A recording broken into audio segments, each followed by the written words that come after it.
outside Philadelphia.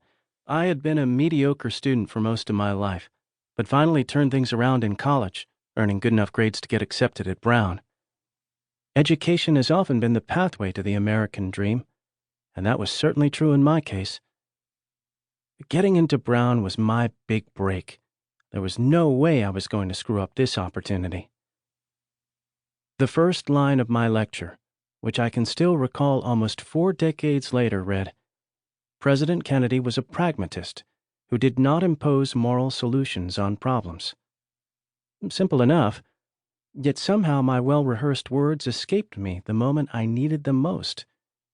I stood in front of the room paralyzed by fear. Fear of the 100 students in the class, fear of my intimidating professor, and perhaps most of all, fear of giving a lecture about a man while his son sat a few feet away. My first public lecture thus began with a succession of ahs and ums. My mind had gone blank. I thought to myself, just look down and read the words on the page in front of you. During times of crisis, some people are able to reach deep down inside themselves and find a vast reservoir of strength. I am not one of those people. I hyperventilate. I sweat. I grow more and more anxious. I finally looked down at my notes, but by this point, everything had grown fuzzy. What in the world was I going to do? Either I said something soon, or I would be forced to run out of the room humiliated and resign myself to a short life doing manual labor. I kept repeating to myself, say something, anything. So I did. "President Kennedy," I began. President Kennedy. President Kennedy had no moral scruples. I have absolutely no idea where that came from, but that was what came out. As soon as the words left my lips, I realized I was in trouble. I glanced down at John, who glared up at me.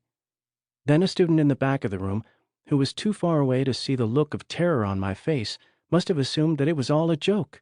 She laughed, and the entire class joined in. That laugh saved my career. With the ice broken, I went on to finish the lecture. I criticized JFK for being too slow to embrace the civil rights cause, but noted that he eventually did, and in a famous June 11, 1963 address, he became the first president in history to refer to the civil rights movement as a moral cause. Before he left the room, John came up, shook my hand, and said, "Great lecture." It would be several years before John and I became friends, but once the bond formed, we remained friends for the rest of his too short life. Perhaps surprisingly, given that I am a professional historian, it wasn't until years after his death that I began trying to understand John through the eyes of a scholar. At the beginning of our friendship, I decided not to read anything about him.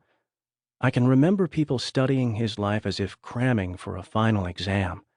They wanted to know what he liked and didn't, which foods he ate, which sports he enjoyed, and who his heroes were, all so they could manufacture a conversation and eventually a friendship.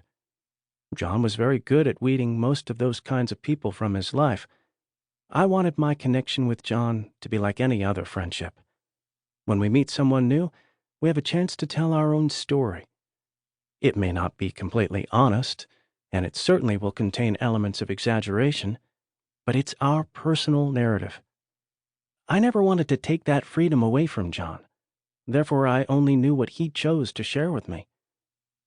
After he died, I realized that while I had an intimate understanding of the nuances of his personality, I actually knew very little about his life before Brown. My interest in writing this book, then, grew partly from a need to satisfy my own curiosity, along with a scholarly desire to weave together my personal recollections with the historical record to produce a fuller picture of a truly extraordinary person. This book thus represents a mix of historical analysis and personal reflection. It combines insight gained from nearly 2 decades of friendship with research into all the relevant historical materials on John's life. Arthur Schlesinger, Jr., who served as an advisor to JFK and who was one of the great historians of the 20th century, serves as my model. Now, I fully recognize that I am not Schlesinger, and John was not his father, but Schlesinger's approach is instructive. To keep listening to this audiobook, I've left you a link in the description so you can do it, at no cost thanks to Audible's 30-day free trial.